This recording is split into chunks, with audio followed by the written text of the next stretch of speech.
आज मैं Republican party of India राष्ट्रवादी का आभारी हूं कि उन्होंने सावड़े साहब ने हमें दोनों सीटों पर पार्टिमा देने का काम किया।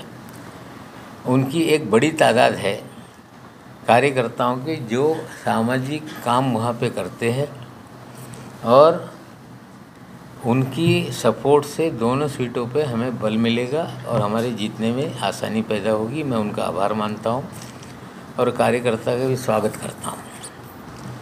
एक खबर आई है, हमें भी उसकी जानकारी मिली कि मेरी जमानत रद्द करने के लिए याचिका दायर की गई है। जिस तरह से पिछले कई दिनों से मैं पार्टी की भी भूमिका स्पष्ट रूप से रख रहा हूँ, चुनाव भी लड़ रहा हूँ और जनता का जिस तरह से मुझे समर्थन मिल रहा है। जो लोग चाहते थे कि नवाब मलिक राजनीति से ख़त्म हो गया, उनके एक भ्रम था। पिछले 15-20 दिनों में जिस तरह की परिस्थिति महाराष्ट्र में निर्माण हो गई, जो हमारी दोनों विधानसभा में है, उसको लेकर काफ़ी लोगों को परेशानियां बढ़ी हैं।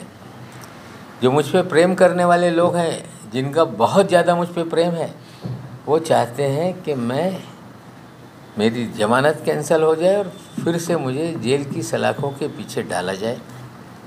मुझे तो सुप्रीम कोर्ट ने मेडिकल ग्राउंड पे ज़मानत दी है और जो आखिरी आदेश है उस आदेश में स्पष्ट लिखा है कि जब तक हाई कोर्ट जो हमारा बेल एप्लीकेशन है डिसाइड नहीं होता, तब तक ये बेल कंटिन्यू रहेगी। और जो हम पे बंदी थी कि हम मीडिया से बात नहीं कर सकते, हमने कोर्ट से परमिशन ले ली कि इस केस के संदर्भ में हम बात नहीं करेंगे और बाकी राजनीतिक विषय पे या प्रचार में या कोई भी विषय पे हमें बात करने की पूरी आज़ादी है। जहाँ तक सवाल है कि जिस तरह से याचिका दायर की गई है, ये मुझे फिर से रोकने का एक प्रयास है और हम इससे डरने वाले नहीं। जो भी लोग इसके पीछे हैं, आज नहीं कल उनका चेहरा सामने आ जाएगा, लेकिन महाराष्ट्र की जनता, मुंबई की जनता, देश की जनता भली भांति जानती है कि किन लोगों को मेरी वजह से राजनीति में परेशानी बढ़ रही है। और वे लोग हैं, नाम भी आज नहीं कल उनके सामने आएंगे, लेकिन हम जेल रहने से डरते नहीं, हम अपनी बात पे हमेशा कायम रहेंगे। जहाँ तक सवाल है, सुप्रीम कोर्ट ने आदेश देने के बाद जो हमें शर्तें दी गई थी, उन शर्तों का उल्लंघन हम कभी भी नहीं करेंगे। हमें कहा गया कि 3 दिन से ज़्यादा अगर आपको मुंबई से बाहर जाना है तो कोर्ट की परमिशन लेनी पड़ेगी। अगर 3 दिन से कम है तो आप जाने के बाद उसकी जानकारी न्यायालय को देनी पड़ेगी, जो हम पूरी तरह से उसका पालन कर रहे हैं। अब जो लोग जिस उद्देश्य से कि चुनाव से इसे हटा दिया जाए, प्रचार से कहीं ना कहीं रोक लग जाए, बात करने पे रोक लग जाए, हमें लगता है इस तरह से विरोधी लोग जो मेरे व्यक्तिगत विरोधी हैं, इन चीज़ों में पूरी तरह से कोशिश कर रहे हैं। और देश के न्यायालय पे हमारा पूरा विश्वास है। जब भी मामला आएगा सुनवाई के लिए, हमारी तरफ से हमारे वकील अपनी बात रखेंगे, उनकी बात रखी जाएगी। अंतिम निर्णय कोर्ट लेगा कि जमानत रद्द करनी है कि नहीं, ये अधिकार कोर्ट का है। लोग प्रयास कर रहे हैं, देखा जाएगा क्या होगा।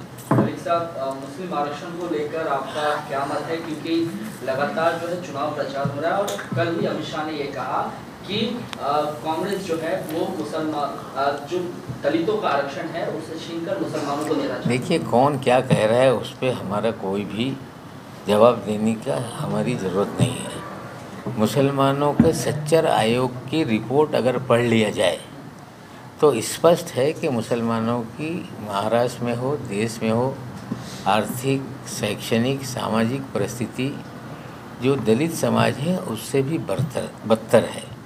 मुसलमानों को शिक्षा की ज़रूरत है। मुसलमानों को आर्थिक रूप से आगे लाने के लिए कुछ कार्यक्रम बनाने की ज़रूरत है।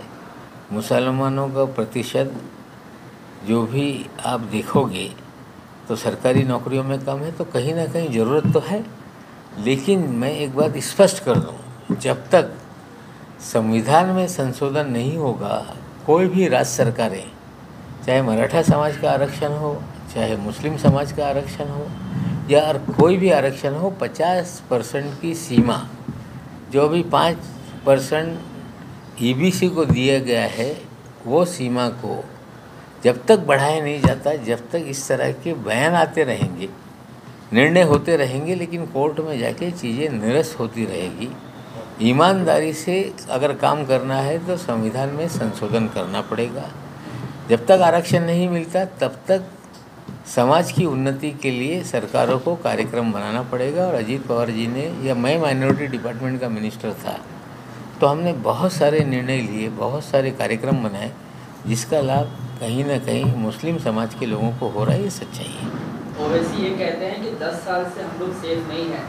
मोदी ये कहते हैं कि हम अगर एक हैं तो सेफ हैं, लेकिन मैं कहता हूँ कि अगर हम अनेक हैं तो अखंड हैं। सवाल आपसे है कि क्या आप अपने आप को सेफ मानते हैं? देखिए, भारत का एक नागरिक होने के नाते जो अधिकार किसी भी धर्म के मानने वालों को, हम लोगों को भी है। हमारी ताकत हमारी एकता है। देश में हिंदू, मुसलमान, सिख, ईसाई जब तक एक साथ रहेंगे हमें कोई खतरा नहीं हो सकता। व्यक्तिगत चुनावी बयानबाजियां चलती रहती हैं, लेकिन इस देश में जो एकता में अनेकता में एकता है, यही इस देश की एकता का मूल मंत्र है। भारत का संविधान इस देश के लोगों को समान अधिकार देता है और अनेकता में एकता इस देश की खासियत है। बयानबाजी होती रहती है, हम इसका बयान आया उस पर बोलें, उसका बयान आया इस पर बोलें, हमें लगता है अपने अपने विचार लोगों को रखने का अधिकार उन्हें रखने दीजिए। अजीत पवार ने ये कहा कि एक क्लर्क जो होता है, वो भी एक क्लर्क जो होता है, ऑफिस में काम करने वाला क्लर्क, वो भी चाहता है कि उसका प्रमोशन हो। ठीक है, तो अगर मैं अगर चाहता हूँ कि सीएम पद की दावेदारी, क्योंकि वो देखिए ऐसा है, हमारे नेता ये किंग मेकर हैं, लेकिन राजनीति के मानने वालों को, हम लोगों को भी है। हमारी ताकत हमारी एकता है। देश में हिंदू, मुसलमान, सिख, ईसाई जब तक एक साथ रहेंगे हमें कोई खतरा नहीं हो सकता। व्यक्तिगत चुनावी बयानबाजियां चलती रहती हैं, लेकिन इस देश में जो एकता में अनेकता में एकता है, यही इस देश की एकता का मूल मंत्र है। भारत का संविधान इस देश के लोगों को समान अधिकार देता है और अनेकता में एकता इस देश की खासियत है। बयानबाजी होती रहती है, हम इसका बयान आया उस पर बोलें, उसका बयान आया इस पर बोलें, हमें लगता है अपने अपने विचार लोगों को रखने का अधिकार उन्हें रखने दीजिए। अजीत पवार ने ये कहा कि एक क्लर्क जो होता है, वो भी एक क्लर्क जो होता है, ऑफिस में काम करने वाला क्लर्क, वो भी चाहता है कि उसका प्रमोशन हो। ठीक है, तो अगर मैं अगर चाहता हूँ कि सीएम पद की दावेदारी, क्योंकि वो देखिए ऐसा है, हमारे नेता ये किंग मेकर हैं, लेकिन राजनीति में सभी नेताओं की इच्छा होती है कि वो शीर्ष पद पर जाकर बैठे, लेकिन मेरी इच्छा नहीं है, मैं फिर ये भी क्लियर कर दूँ। लेकिन हर नेता की इच्छा होती है कि वो मुख्यमंत्री पद तक जाए, लेकिन आज हमारी उतनी ताकत नहीं है कि सीधे हम दावा ठोक दें। लेकिन हम किंग मेकर बनेंगे, हम ही तय करेंगे सरकार कैसे बनेगी, किसके बनेगी, ये स्पष्ट है। क्योंकि दादा ने खुद ही कई प्लेटफॉर्म पे सर ये कहा है कि बार बार दादा ने इच्छा जाहिर की है, सच्चाई है। राजनीति में अगर मधु कौड़ा एक एमएलए मुख्यमंत्री बन सकता है तो दादा एक बड़ी ताकत है। महाराष्ट्र में नतीजे के बाद देखेंगे क्या है, लेकिन हमारे बिना कोई सरकार नहीं बन पाएगी, ये सच्चाई है। सर एक शेवटच्या मराठीमध्ये प्रश्न आहे की उद्धव ठाकरे, मैं एक बात स्पष्ट करना चाहता हूं कि बार बार एमवीए की तरफ से, इंडिया अलायंस की तरफ से राष्ट्रवादी कांग्रेस पार्टी पर उंगलियां उठाई जाती है कि ये भारतीय जनता पार्टी के साथ हैं। मैं उन्हीं लोगों से सवाल पूछना चाहता हूं, हमने तो बार बार स्पष्ट किया है, दादा ने भी स्पष्ट किया है कि हमारा ये पॉलिटिकल एडजस्टमेंट है। हम अपनी विचारधारा छोड़ नहीं सकते। हम धर्मनिरपेक्ष, समाजवादी, लोकतांत्रिक व्यवस्था चाहते हैं। हम शिव साहू फुले अम्बेडकर जी की विचारधारा से पूरी तरह से जुड़े हुए हैं। लेकिन जो लोग बीजेपी का हवा खड़ा कर रहे हैं, हम उनसे पूछना चाहते हैं, महाराष्ट्र में एमवीए के 2 दल, उद्धव ठाकरे जी कल तक भारतीय जनता पार्टी के साथ थे कि नहीं? पवार साहब 1978 से लेके 1987 तक फ्लोत का फार्मूला मुख्यमंत्री बनने से लेकर चुनाव लड़ने तक भारतीय जनता पार्टी के साथ पॉलिटिकल एडजस्टमेंट किया था कि नहीं? क्या ममता जी बीजेपी के साथ रही कि नहीं? जब जनता दल की सरकार बनी थी, जब देश में राजीव गांधी के खिलाफ चुनाव लड़ा गया था, तब समाजवादी पार्टी के सारे नेता जनता दल में थे।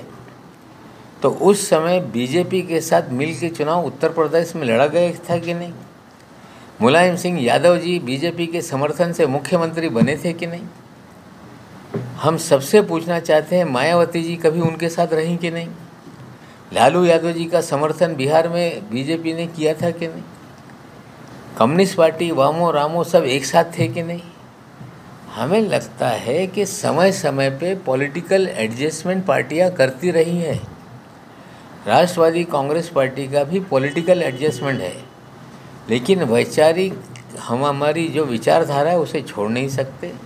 हम स्पष्ट कर देते हैं, सरकार बनेगी, हम किंग मेकर होंगे, लेकिन अपनी शर्तों में अगली सरकार बनेगी। हम कोई भारतीय जनता पार्टी के एजेंडे में आंख बंद करके उनके साथ रहने वाले लोग नहीं हैं। राजनीति में अक्सर समझौता किया जाता है, वैचारिक मतभेद रहने के बावजूद कई बार ऐसा देखा जाता है कि समझौता किया जाता है। तो क्या ये हम मान के चले कि विधानसभा चुनाव नतीजों के बाद शरद पवार और अजित पवार देखिए, लाठी मारने से पानी अलग नहीं होता, और जनता महाराष्ट्र की कार्यकर्ता सभी चाहते हैं कि परिवार एक संग आ जाए, लेकिन नेताओं को तय करना है। और ये चीज़ें स्पष्ट है कि पॉलिटिक्स में कोई किसी का परम मित्र परम शत्रु नहीं होता। समय समय पे चीज़ें बदलती रहती हैं, और नतीजों के बाद 2019 में इस तरह की कोई सरकार बनेगी, किसी ने कभी अंदाज लगाया था? चीज़ें अलग हो गई। 23 तारीख को नतीजा आएगा, देखा जाएगा क्या होगा। पवार साहब के पास जाना चाहते नहीं, देखिए 23 के बाद नतीजा आ जाएगा, चीज़ें साफ हो जाएंगी, लेकिन बिना अजीत पवार जी के कोई सरकार महाराष्ट्र में नहीं बन सकती। ये परिस्थिती है, इसे लोगों को स्वीकारना पड़ेगा। उद्धव ठाकरे यांचं ज्यांनी पत्र तपासणी केली ती त्या निवडणूक आयोग